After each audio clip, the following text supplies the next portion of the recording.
we are now going to turn our attention to what has become the talk of all of sports and entertainment. It is Luka's locks. Now, your record on the year is 19-23, but you are coming back strong. You were 1-2 last week. Is that right? Yes. Hit the That's two unit emphatically. Thank you, Denver, for I should have done the money line. I said I loved the money line, but I just give me the points if you're going to give them to me. That was the easiest thing ever. Easton Stick, as great of a hockey item that might be, not a great quarterback, we found out. And then we found it out even more so on Thursday night. But yes, 1-2, didn't get our 1 unit plays, but we did hit the 2 units. So we mitigated or limited the losses to a total of negative point, what was it, 0.07 units in total. So we're back. We're trying to get back to 500 on the record. We're trying to get back to positive units. We still have now the 4th quarter of the NFL season to go. All right. Well, 19-23 on the season, but I believe in you. I think you're going to get over 500, and it's going to start with a game in Cleveland against Joe Flacco in 2023. Joe Flacco and the Cleveland Browns being favored by 3 points over the Chicago Bears. Luka, how do you see that game going? This was a fun one. This was a fun one to do. I will say this week was a fun one to do. I truly didn't know that I would find myself in week 15 of the NFL season going down a path where I would be choosing between the Cleveland Browns and the Chicago Bears, especially considering in this world, we have the Browns on their 4th string quarterback. That is Joe Flacco somehow off the couch and in the starting role for the Browns. I almost said the Bears. Jeez. This is a game where I really didn't think I was going to be going this route. I will say the injury report for the Cleveland Browns did come out today, and they actually will have one of the offensive guards that looked like maybe could have been missing after not practicing Wednesday and Thursday. He was a full participant, that being Joel Bitonio, however you pronunciate it. But overall, I think the Cleveland Browns have been playing really, really well. I think they've been looking surprisingly good with Joe Flacco under center in these past 2 games, being the Rams game. And then last week was, why am I blanking? It doesn't matter. He looked good. This is kind of a letdown spot because the Bears you can easily overlook, but have been very, very good on defense. They've looked surprisingly good the past few weeks. They've had the bye sprinkled in there, but they've been a very stout defense, and they're riding a little bit of a high after beating the Lions in pretty decent fashion, where they now are actually kind of looking down the barrel of playoffs being a discussion in Chicago. Whether that actually happens or not, of course, seems like a long shot, but it's a world they can actually live in. They're in the hunt graphic. They're there for legitimate reason. So therefore, with that, and kind of a little bit of a letdown spot for the Browns, where Joe Flacco might kind of let it loose a little bit more than he should, maybe have a little bit more pressure on him unexpectedly, and he needs that clean pocket to operate. I actually like the Chicago Bears +3 in Cleveland. It's a crazy thing where in a million years, I would have never predicted myself putting money on the Bears as short dogs on the road. But yeah, there is just something about this game. When you really look at it, it doesn't quite make sense. But at the end of the day, I really do like my money a lot on the Bears to just cover that 3 points. It could be a close game. I expect it to be a close game. So give me the dog in that case. I don't think it's as wild as I think maybe you're kind of feeling like it is, because I mean, okay, the Browns have been impressive. You're right. They looked good last week against Jacksonville. And, Trevor Lawrence was not 100%. It was clear as day. And they did lose the Rams game. But to me, the larger point is, one, the Bears have a talented young quarterback that's still trying to find his way and really playing for his career at this point. But the larger point to me is like, yeah, Joe Flacco's looked good these last two weeks, but we have 6 years worth of data since Joe Flacco's really been good. Like the end of Baltimore, Denver, the Jets, Joe Flacco's been a tire fire since he left Baltimore, and even the last year in Baltimore when Lamar Jackson took his job. So I understand they're excited. He comes in, kind of catches maybe the Jaguars and the Rams off guard, and good for him. I mean, hey, he got $4 million out of it. And for Cleveland fans, that's exciting. I think it's totally within the realm of possibilities that the real Joe Flacco stands up this week And we're looking at it like, how the heck was Joe Flacco favored by 3 points over anybody in 2023? So I don't hate that prediction at all. Game number 2, Luka, takes us to a big one when it comes to AFC wildcard standings.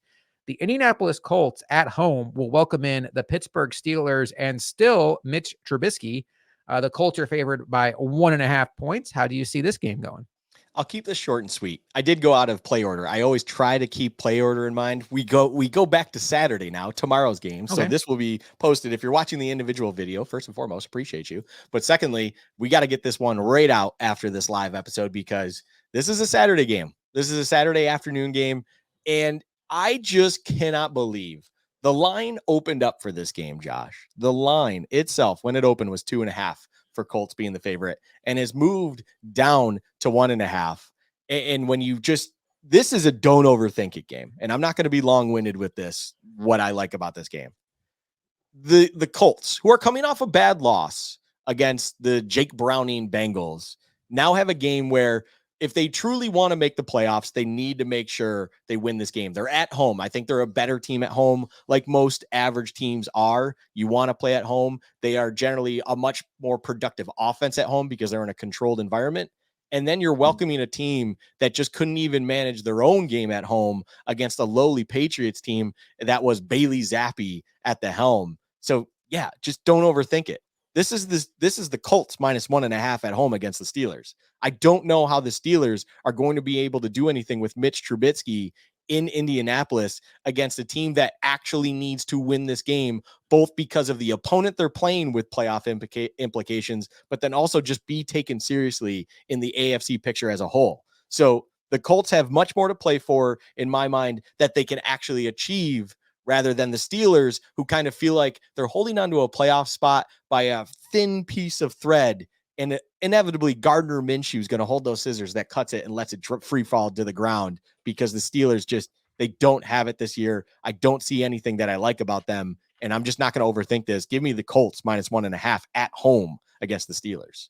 Yeah, when I saw that line, boy, did it jump out to me because I felt like the Colts are a better team. I think Gardner Minshew is better than any quarterback on the Steelers roster, not just Mitch Trubisky, but Yeah. Kenny Pickett. I would trust Gardner Minshew over any of those guys to win me one game. And just as an aside, boy, is Michael Pittman going to get paid this offseason. He has had a nice season. He's going to get all the money that a lot of people thought Gabe Davis was going to get. That is good for him. I will say the one thing on this that gives me pause, because everything about it, I'm right. I'm with you. It screams, what the heck? Just take the Colts, don't overthink it. There is the Mike Tomlin factor. He has a career out of going into situations where you think his team has no chance and just going into that game and just finding a way to win just the ugliest Steeler type game. And it's boring and you have no interest in watching the highlights. But at the end, the Steelers win like some 12-10 game and Tomlin somehow keeps the Steelers at or above 500. But I'm with you. I can't go off of that for a prediction. I think everything about the Colts are better. Maybe the extended rest the Steelers have since last Thursday night is why that line is ticking toward them. But I think that's free money if you want to take it. The third game, Luka, has us going to, I don't have a home for this one. This one's in LA. This is in Los Angeles. Yeah, okay. The LA Rams play host to the Washington Commanders, and they are a 6-point favorite. How do you see this game going down? This is a weird one because the Commanders are coming off a bye. I don't generally like to bet games where one team is coming off a bye unless there's an absolute reason you must pick a side in that game. The slate is one where I do think there's some traps elsewhere in this slate that, for instance, Kansas City minus 8.5. That feels like free money. But at the same time, in a world now where reports coming out that the New England Patriots are inevitably, it's already been decided that Bill Belichick's going to walk away. If that's even true, Bill Belichick's going to coach his ass off to try to steal one like that, to kind of just show that he is still the guy, and what a time to do it on the lowly Chiefs right now. So that's not free money. And there's other things, so on and so forth. I looked at this game. This line hasn't moved effectively all week. Just looking at it over here, it opened at 7, the Rams being 7-point favorites. It is technically Rams 6.5. And if anything, that tickled my fancy a little bit more. Well, now you're giving me the touchdown hook. You're giving me 6.5. So why hasn't it moved any more so? You have Brian Robinson, who had a hamstring injury previous to their bye and has come through, could not practice all week, and is already ruled out for this week.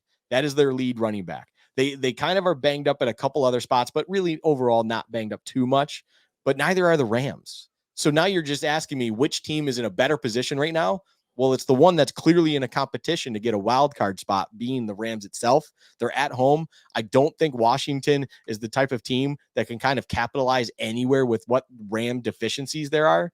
And after the Rams lost a heartbreaker to a very good team that they could have won that game in Baltimore, I expect them to come back and absolutely thrash the Commanders and show that, yes, that midseason stretch where they looked really, really bad was something that you should, just kind of ignore at this point, because this team is getting back to health. Puka Nacua is somehow playing through an AC joint sprain, and I just don't understand that whatsoever. He could barely walk off the field when he suffered it, but then came back in that same game, and then even last week in Baltimore was making sweet diving catches. Like, this guy is a machine. And then with Cooper Kupp getting more and more healthy as the year progresses, Kerwin Williams is, of course, doing his thing in the backfield, which an LA Rams offense under Sean McVay runs through the running back. That's always what it is. It's always what it will be.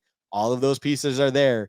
And the Washington Commanders defense is dog water. So yeah, give me the Rams -6.5. I can easily see this being a double-digit win for the Rams. So if you're telling me I can have a touchdown hook on my side, I will absolutely take it with 2 units. I love that pick. I think that the Rams have been held back for a couple of reasons this year. One, injuries to Cooper Kupp, injuries to Nacua, injuries to Stafford, even injuries to Kyron Williams. But two, they have such a bad offensive line right now that if they play a team that can pressure them, it really neutralizes their offense that does have a lot of riches in weapons. Well, welcome the Commanders, who can't pressure anybody because they spent the trade deadline trading away Montez Sweat and Chase Young. And if you remember back to our week 3 episode, we talked all about how awful their secondary is. So I think Matthew Stafford will have time, and I don't think there's anybody in this Commanders secondary that can cover anybody on this Rams receiving group. So I like this pick a lot. I think the Rams have a real opportunity to roll in this game. So to recap the week 15's Luka's locks, we have the Bears +3 at Cleveland. We have the Colts tomorrow, by the way, -1.5 at home against the Steelers. And we have the Rams -6.5 hosting the Washington Commanders. And that will do it for this week's edition of Luka's Locks.